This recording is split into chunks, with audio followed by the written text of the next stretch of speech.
Welcome back, ladies and gentlemen, to another edition of Through the Fire. I am your host, Ryan Wickline, and today we are joined by a very special guest. She is the founder of Journey Stone, a Fortune 50 leader and best-selling author, Miss Tori DaCosta. How you doing today, Tori? I am doing great, Ryan. Thank you for having me. Hey, I'm kind of excited to sit here and talk to you because I was enthralled by the name of your book.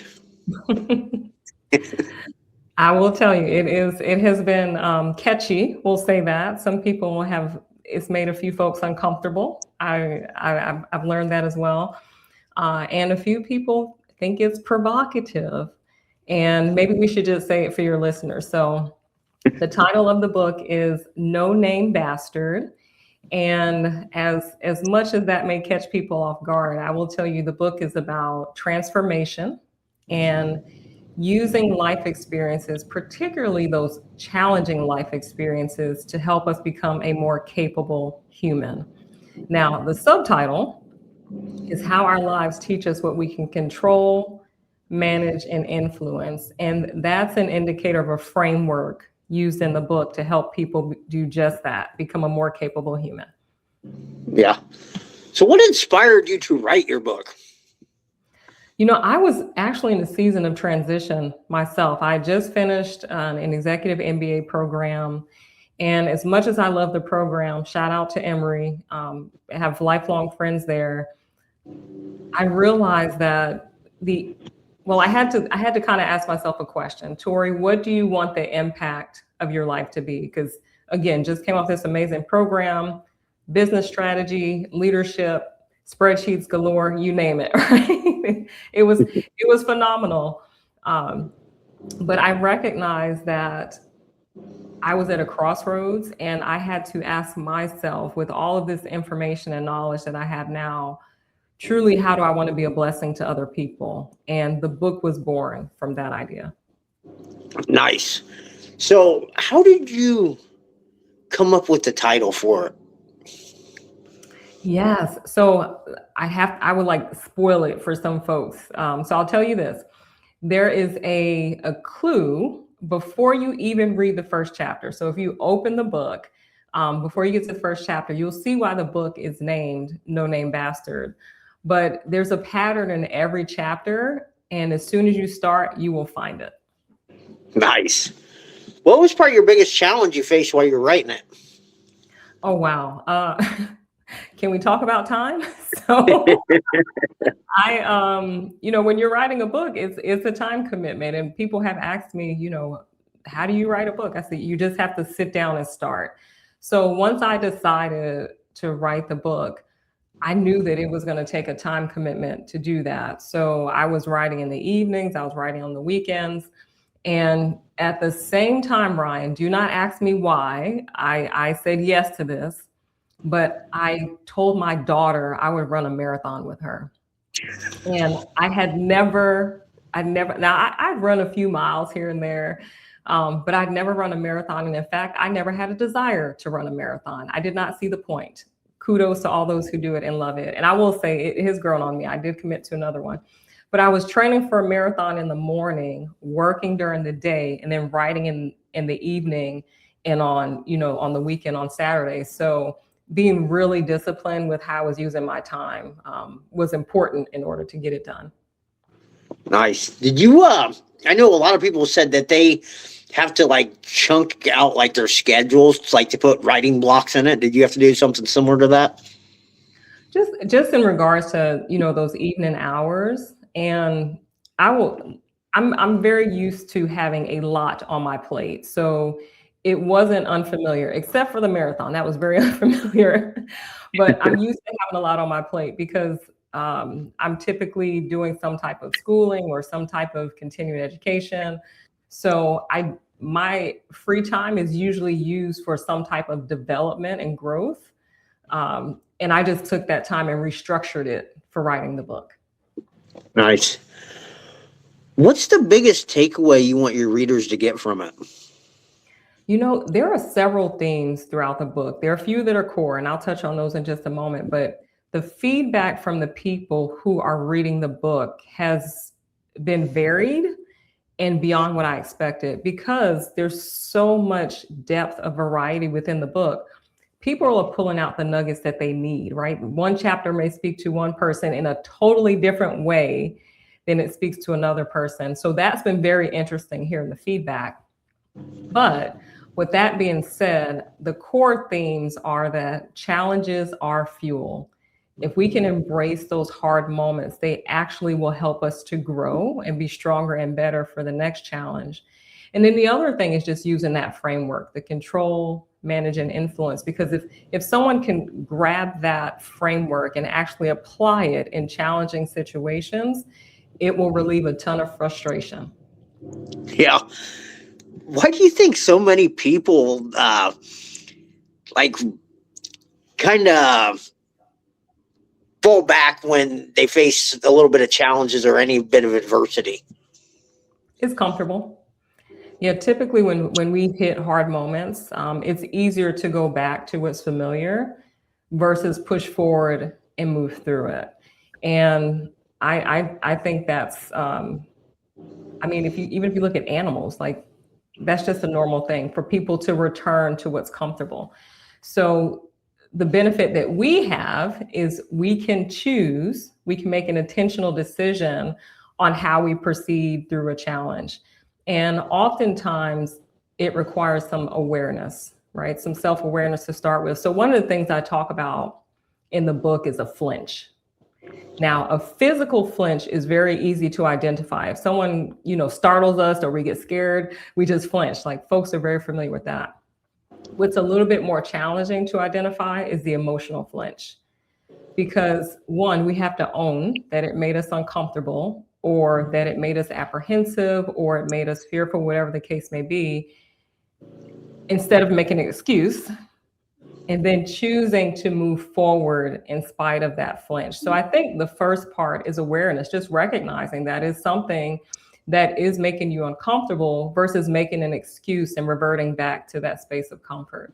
Do you see, like, working with people that when they do face those uncomfortable moments, they do start making excuses when they fail? Some do. I mean, definitely there's a variety of responses in these situations. But yes, excuses is definitely one of them, because then you don't have to face the fact that you weren't willing or you were uncomfortable moving forward, right? And there are some people that they will just flat out tell you, hey, I just felt fearful, or I didn't feel like doing the work, and they didn't move forward. And then there's others that in spite of that, they will push forward, whether they are successful or whether they just learn in the situation.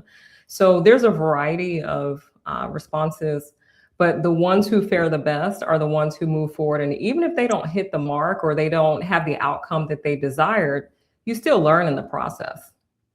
Yeah. And I don't think a lot of people understand that.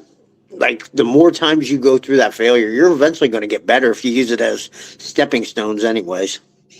Yeah. One of my favorite stories in the business world is the cleaner 409. And it's named 409 because attempt number 409 was the successful one. So 408 failed.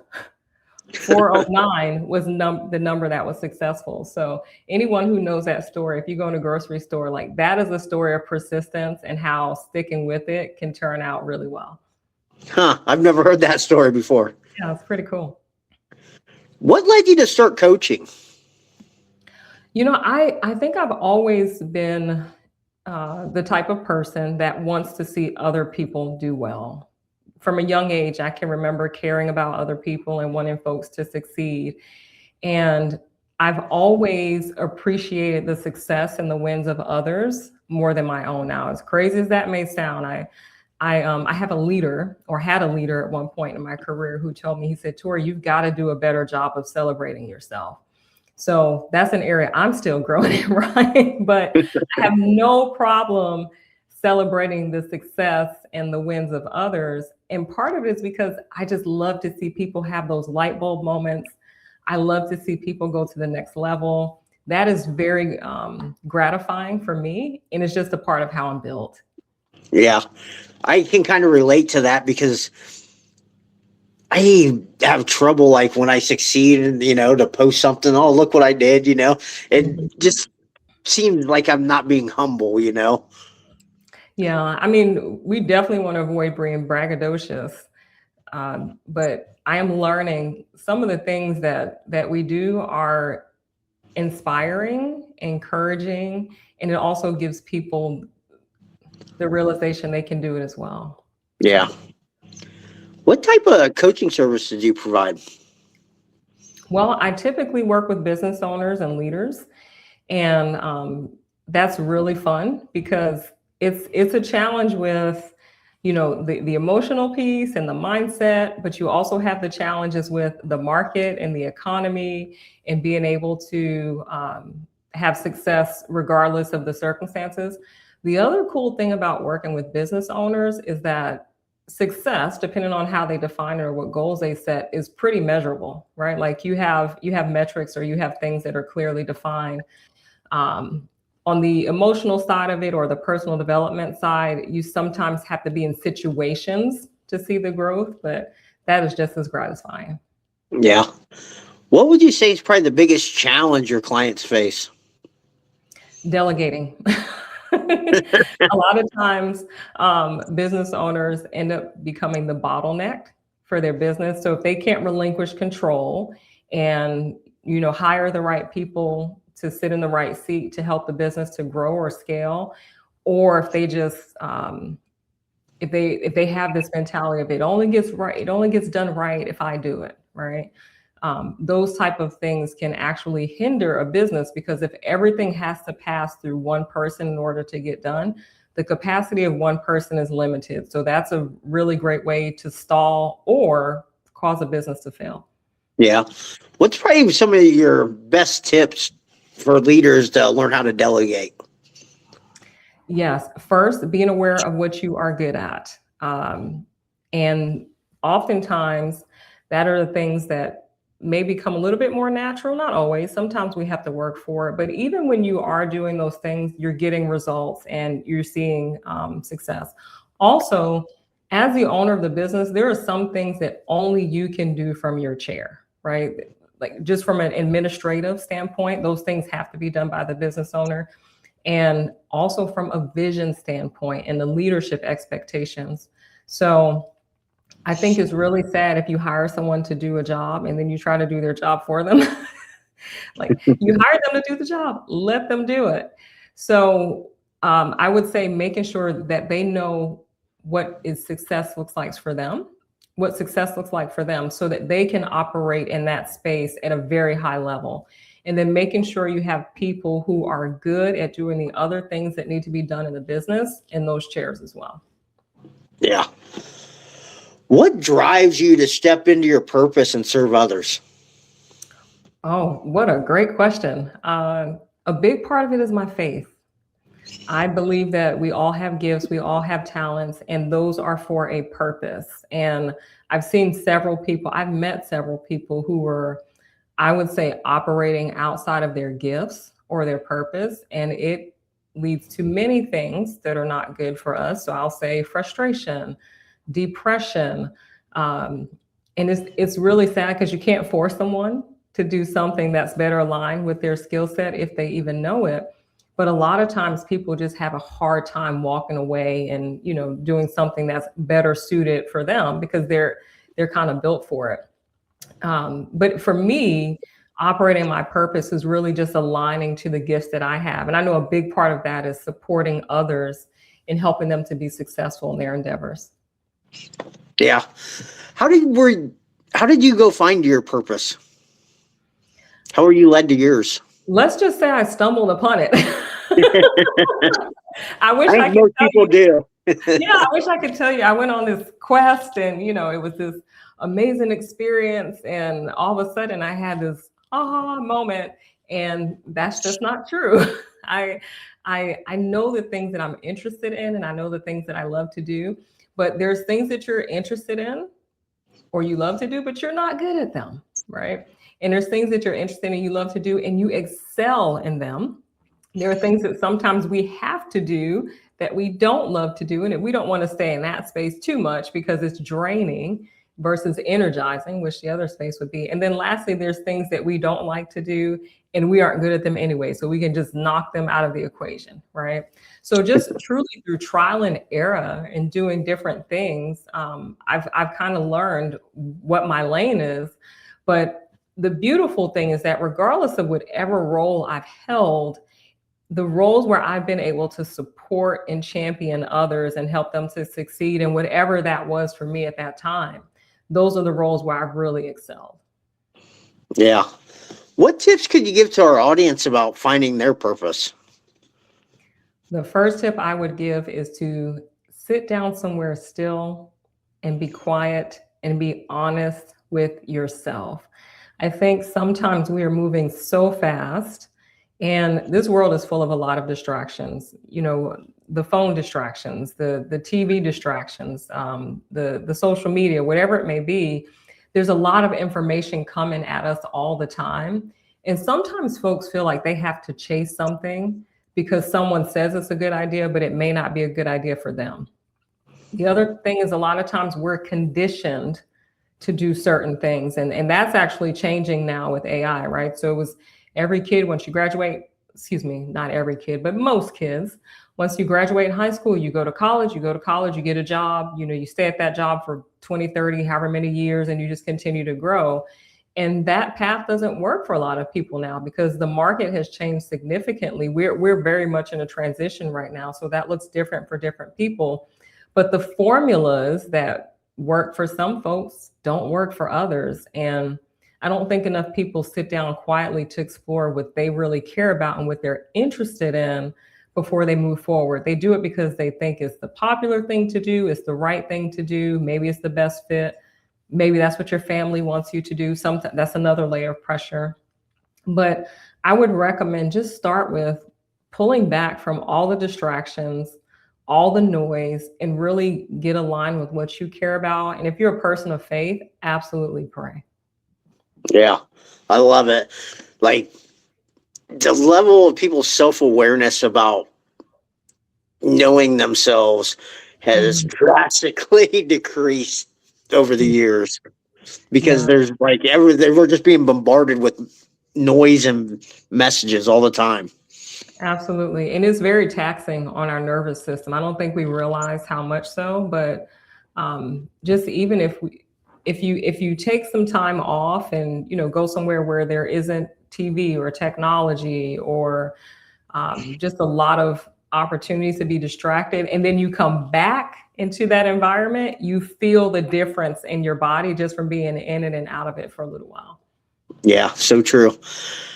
How has your mindset helped you to get you to where you are? My mindset has transformed over the years, of course, and a lot of things I talk about in the book around what built resilience, what built persistence, and really around perspective, right? Just some of those experiences that I had to go through.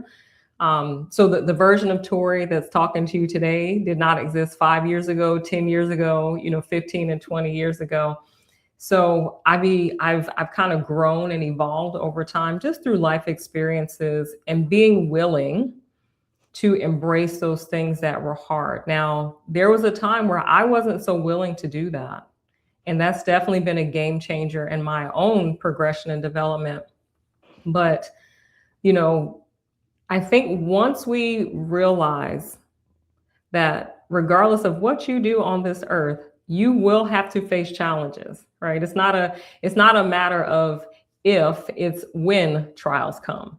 So because the challenges are guaranteed, how we approach them is going to dictate what it looks like for us on the other side. And I came to a point in my personal perspective, my growth, my development, and even in my faith, where I just realized you can't stop these things from happening, but you can prepare so that the next time one comes, you're better equipped to go through it. Yeah. I love how you said you shifted your perspective. Mm-hmm. Like that is the key to mindset work and anything you do, just like changing the way you perceive things, like challenges, like the environment, words that you're saying, like what you allow in, like books you read, all that stuff comes into play. Oh my goodness. I'm so glad you said that, Ryan. What we ingest, so it's in the medical field, or there's this like you eat what you are, you eat what you become. And we can see that very clearly in the physical of our body. But the part that we can't see as clearly is our mind, right? So whatever we ingest and consume, maybe is a better word, we consume is going to impact our thinking, it's going to impact our perspective, it impacts our worldview. And I think that's very often underestimated. I'll even add who we spend time with. Yeah, Very huge. important, right? Yeah, That's a game changer. The folks that you have around you, what they believe, what they're saying. And this is why I think it's so important to have friends and people who don't only think and look like you, because before you know it, you're sitting at the table having dinner with an echo chamber. We need to have friends and people in our circle that don't necessarily look and think exactly the way we do. yeah, exactly. I know for me personally, when I went through my big transformation, that the first thing I did was get rid of a lot of the music I listened to, movies I'd watched, didn't really watch TV or anything, maybe some sporting events here and there, but just like got rid of it all. And Yeah. it just and like the only music I'd listen to was upbeat Christian music or Mhm. stuff that was inspirational. And I could see just Absolutely. a drastic change in the next couple months after doing that.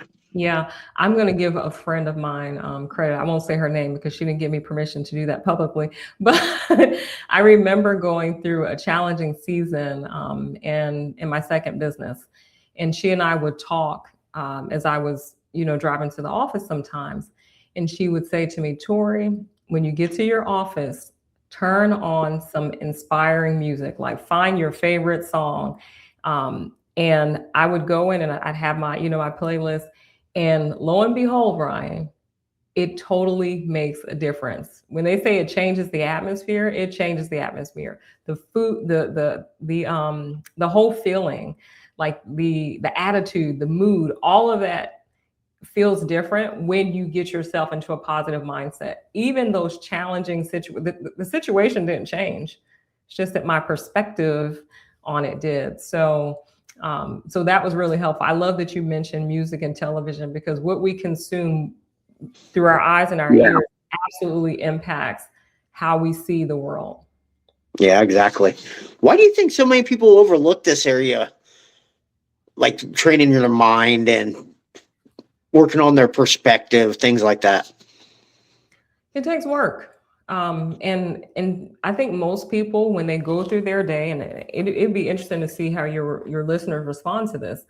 Most people, they go through their day, right? They're working 9 to 5. If they have children in the house, they're getting up in the morning, getting the kids ready to get out the house. They come home at the end of the day and they're trying to prepare dinner. Or again, if they have children, there may be sporting activities and other obligations. And by the time all of that is done, Ryan, I think people just want to sit down and do nothing. So the extra energy and work that it takes to invest in, I'm going to intentionally grow my mind. I'm going to intentionally grow my mindset. I'm going to intentionally grow my acumen in whatever, area that may be. That's taxing for some people, right? They don't feel like they have the energy to do it. And I can tell you there's definitely seasons in my life where the intentionality around development ebbed and flowed because I'm married, my husband of 26 years. We have 2 children.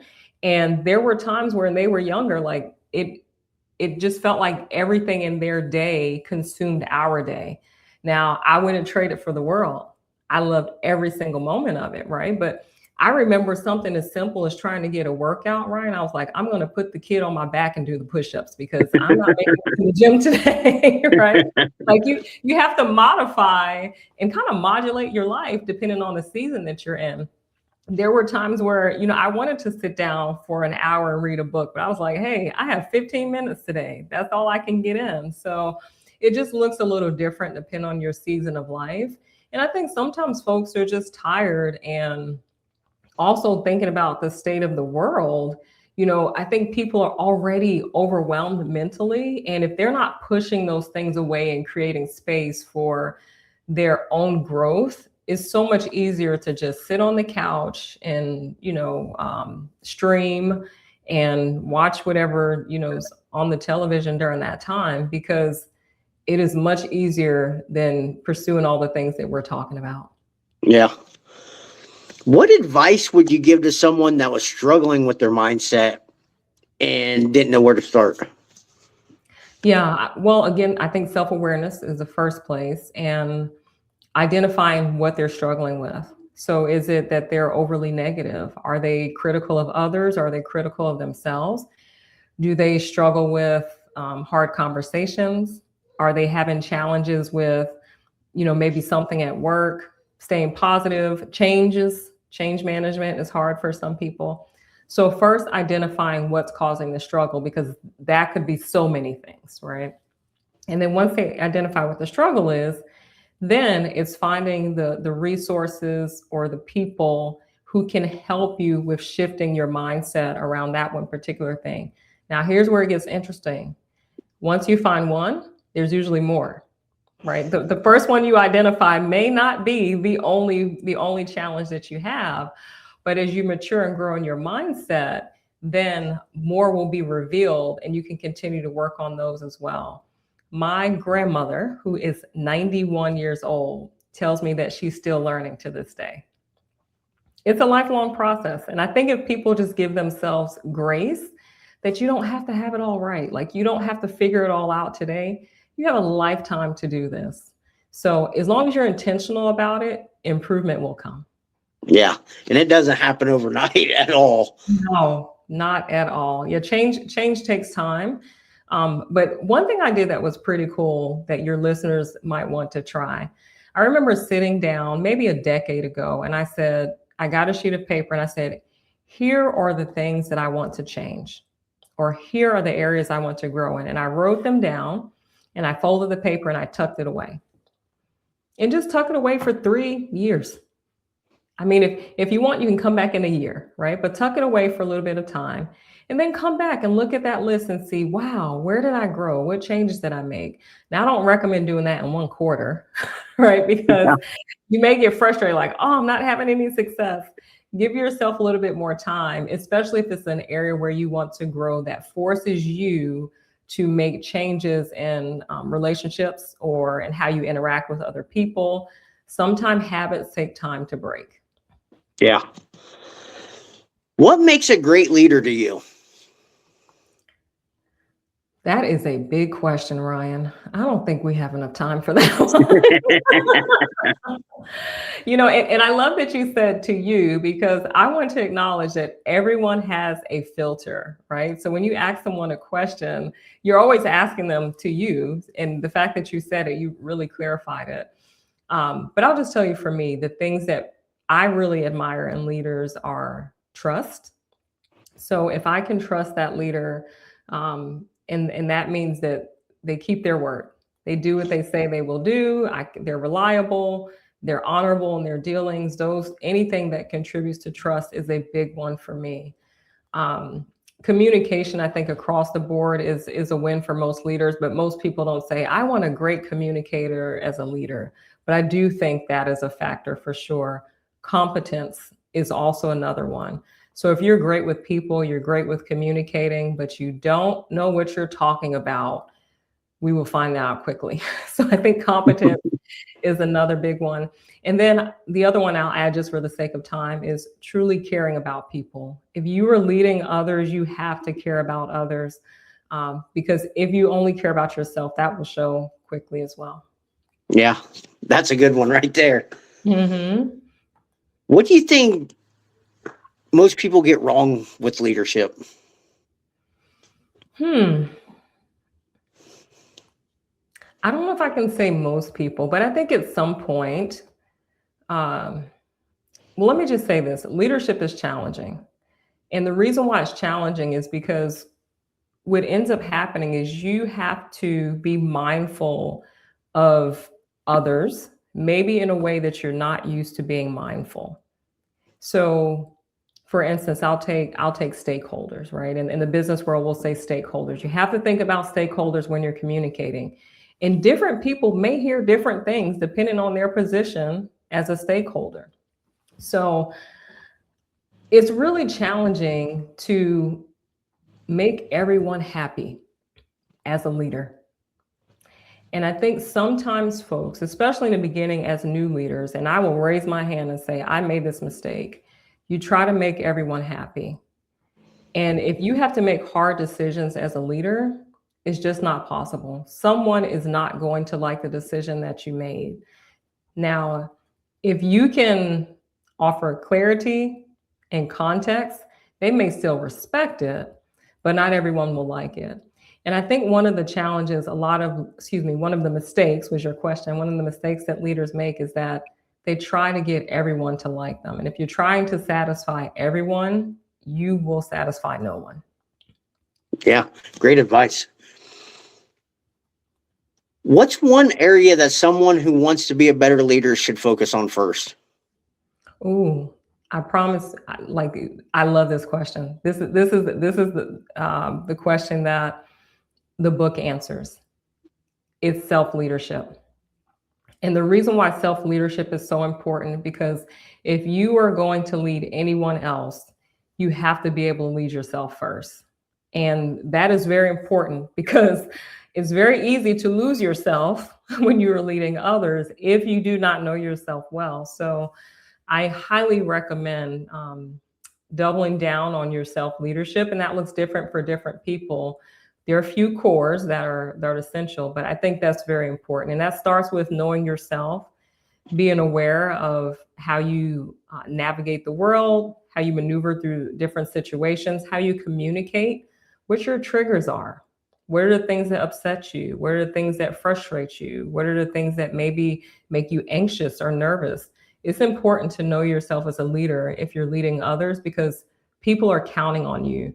And you can't just fumble through how you navigate the world. Yeah. That was one of the first things I learned too, was no one's going to follow you if you can't lead yourself. So true. And it's very easy to lose credibility as a leader. I mean, we see it happen all the time. Just, we can name several institutions. It takes time to build trust and credibility, and authority can be given to a degree with a title, but it's baseline authority. Right? If you really want to continue to grow with the people that you're leading, you have to earn that. And we've seen folks, we can count examples across our nation where someone has made a poor decision and within a matter of hours, that's gone, right? Yeah. So something that takes years to build can be gone in minutes, which is why, again, it's that self-leadership piece is so important. Yeah. You got to be really a person of high character a lot of times. Absolutely. To be in those leadership positions. How can people get a hold of you? Very easily. So I'm on the socials. My handle is at Tori DaCosta Leadership. They can go to my website, journeystone.com. And if you forget that, just go to toridacosta.com. Awesome. Is there anything we haven't covered that you want to talk about? The only thing I will leave with your listeners is this: if they happen to be in a hard season, or they happen to know someone that is in a hard season that they want to encourage, I would just remind them that all seasons are temporary. So regardless of what they're dealing with now, and the book is a great tool around mindset and reframing hard seasons and challenging experiences. But I would just remind folks, whatever season you're in, it's temporary. And if you're willing to embrace the lessons that that season is offering you, you'll actually have gratitude when you're done with it. Love it. All right, final question. What is one piece of advice you'd like to leave our listeners with about overcoming adversity? Overcoming adversity. So I'll double down on that. It's temporary. Right? That challenges don't last for long, but mindset and awareness are very important in this situation. Now, there was a study done at the University of Wisconsin School of Medicine, and they said 70% of people that deal with adversity actually have positive psychological growth. That's a pretty impressive stat. Now, the study was done a few years ago, but 70% of people have positive psychological growth. So if we can recognize that adversity does not break us, it actually grows us, which is very easy to identify in the physical world, right? If you like to work out, you lift weights, you know that you have to break that muscle down in order to actually build it up. Well, and that's hard to do. Like it's hard work. The only way that we grow as humans, I won't say the only way, one of the fastest ways that we grow as humans is to go through adversity. Yeah, I love it. Great advice. Well, Tori, thank you so much for coming on here and sharing your story and great insight with all of us. Likewise, it was a joy talking to you. Well, guys, that's going to be all the time we have here today. Remember, the only way to get what you want is go through the fire.